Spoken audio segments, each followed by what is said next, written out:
4 legs good, 2 legs bad. And by following that pattern, we can assume that 6 legs great, while no legs catastrophic, right? Wrong.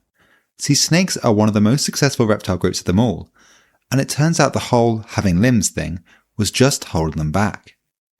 Snakes evolved from 4-legged ancestors in the Cretaceous, and got their start slithering around at the feet of dinosaurs.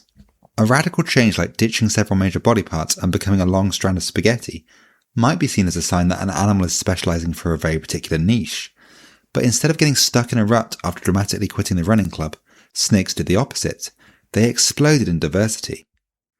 Now there are more than 4,000 different danger noodles of all sizes inhabiting every continent north of Antarctica, and they have a very wide range of lifestyles.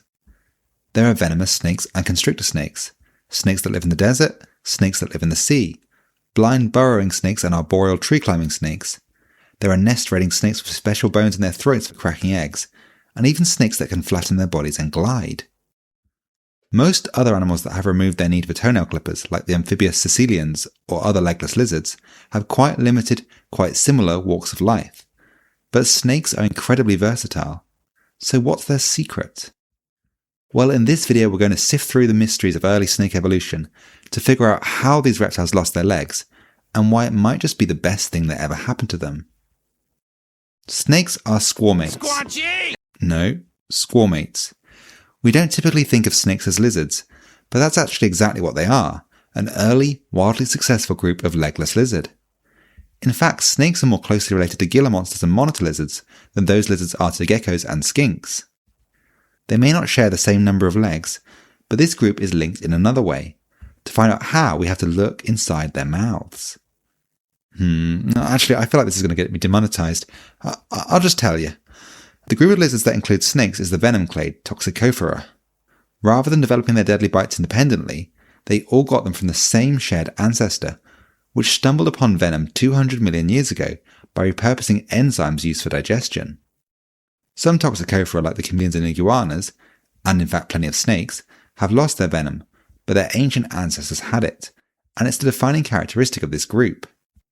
Snakes are thought to have split off into their own clade about 130 million years ago, but the earliest steps in their history are obscured because these slender-bodied creatures with their flimsy little bones have a pretty poor fossil record. There's some fragments from the late Jurassic and early Cretaceous that may or may not belong to stem snakes, and then suddenly from the mid-Cretaceous onwards, snakes start popping up all over the place. This makes things murky, and it's why there are still 2 competing theories for why snakes lost their legs. The first is that snakes evolved in the water and came from Cretaceous marine lizards like the mosasaurs. If snakes had ancestors that used their bodies more than their legs to swim, then the elongation of the spine would make a lot of sense. And mosasaurs even have some snake-like traits, like flexible jaws for swallowing large prey.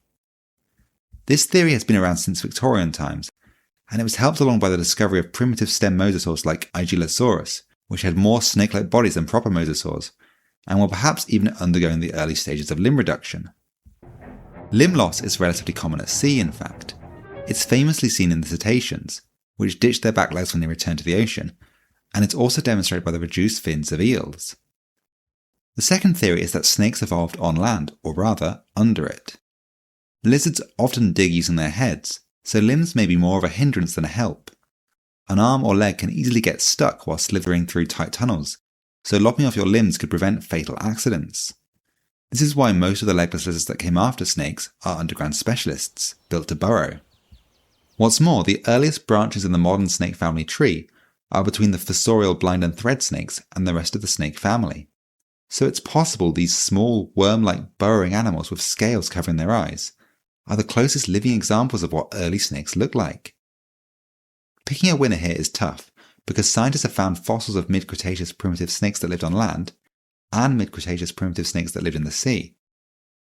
I mean primitive in the evolutionary sense here, that is, retaining traits of their ancestors. And by that what I mean is, they have legs. Tiny little baby legs which make them impossible to take seriously. For the earliest sea snakes we have 3 species from the Middle East, which lived between 98 and 95 million years ago, and together form a group called the Simoleophidae. They all have vestigial hind limbs which are well developed but tiny. Without a fused pelvic girdle to connect them, they would have been useless for propulsion. There are 2 species that were found in Israel and 1 in Lebanon, but those are modern borders, meaningless to the snakes who would have all swum about in the same Tethys Ocean. Moving to the shore, we have Nahash rhenagrina, a 92-million-year-old snake from Argentina. From what I can tell, scientists used to think this snake was tiny, but then a treasure trove of well-preserved bones was found, which revealed it could grow up to 2 meters long. Its skull wasn't as flexible as a modern snake's, so it couldn't do this, and probably ate small vertebrates like lizards or dinosaur hatchlings. Fun fact, we have actual evidence of snakes eating baby dinosaurs. There's a 67-million-year-old snake called Sanajay, which died and was fossilized in a dinosaur nest, hunting for eggs or baby sauropods to eat. Anyway, that's not particularly relevant, I just thought it was cool. You'll notice that these two-legged early snakes have all kept their back legs, which tells us the front legs were lost first in snake evolution. Millions of years later, that's the same pattern other limbless lizards usually follow too, and there are many species of these that still have their back legs. It's not a hard rule though. For instance, check out the Mexican mole lizard. With its front-wheel drive, it looks like a mythical lindworm, only cuter and pinker. At 85 million years ago, we find the oldest known snake with no limbs at all, Dinalesia patagonica, which was about the same size as Nahash and also lived in South American deserts. But unlike Nahash, this snake has nothing leggy about it at all. No foot bones, no leg bones, no pelvic girdle.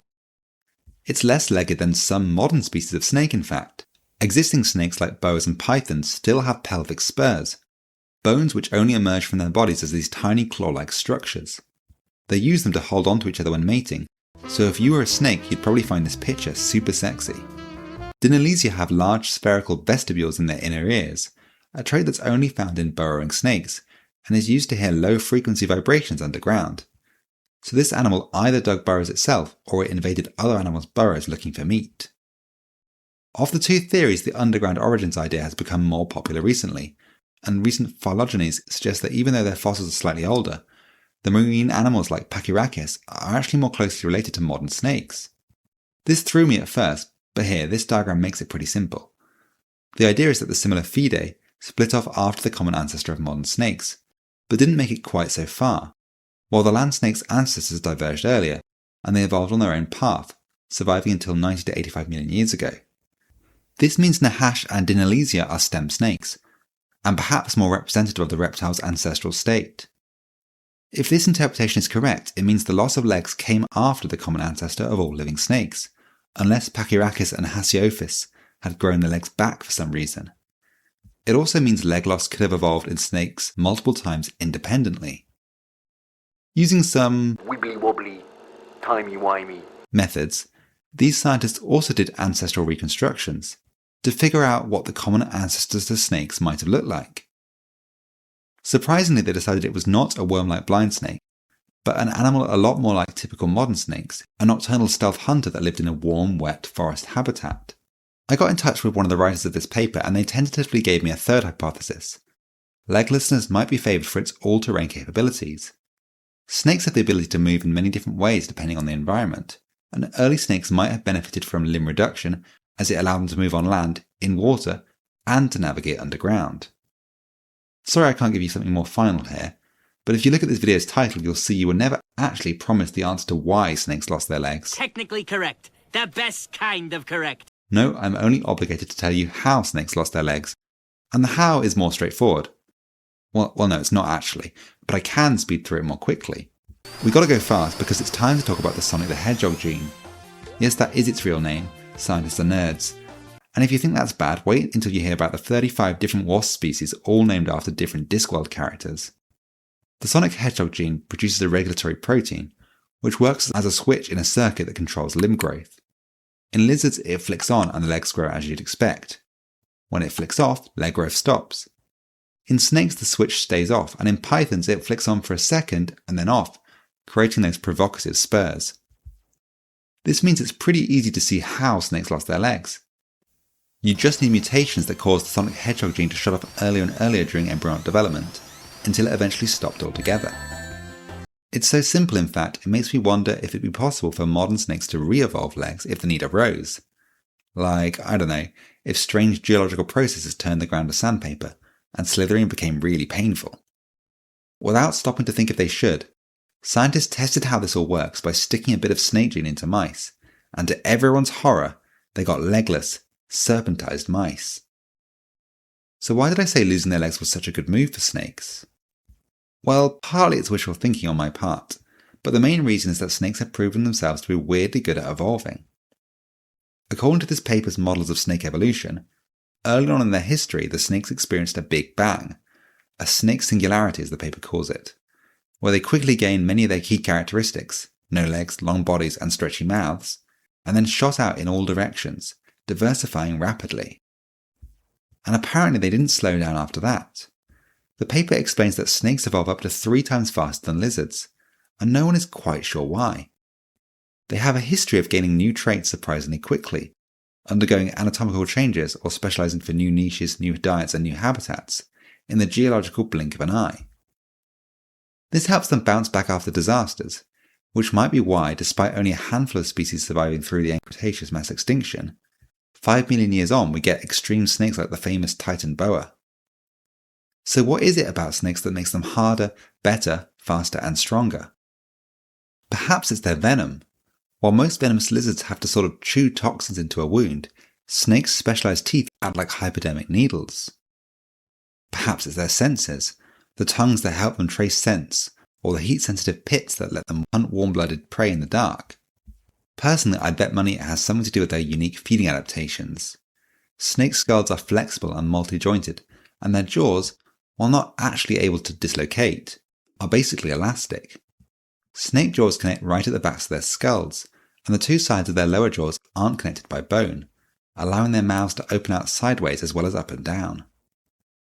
The study points out that while snakes as a whole have a wider range of food sources than lizards, individual snakes tend to be much more specialized for a particular type of prey, which probably helps to fuel evolution. For instance, there are some snakes that only eat snails and slugs and have a unique soaring jaw motion to cut them from their shells. There are some that only eat other snakes and have evolved immunity to snake venom. But I think it's also possible their unique edge has something to do with not having legs. We know that snakes' elongated bodies are as capable of crossing a sandy desert as a raging river, so perhaps their simple noodly body plan makes snakes versatile enough to disperse into new habitats and slip into new niches. And from there, their other adaptations mean they can always find something to eat and evolve to get better at hunting it. There are modern examples of this happening. For instance, in the 2000s, the Spanish island Ibiza was colonized by an invasive snake species that's threatening to wipe out its native lizards.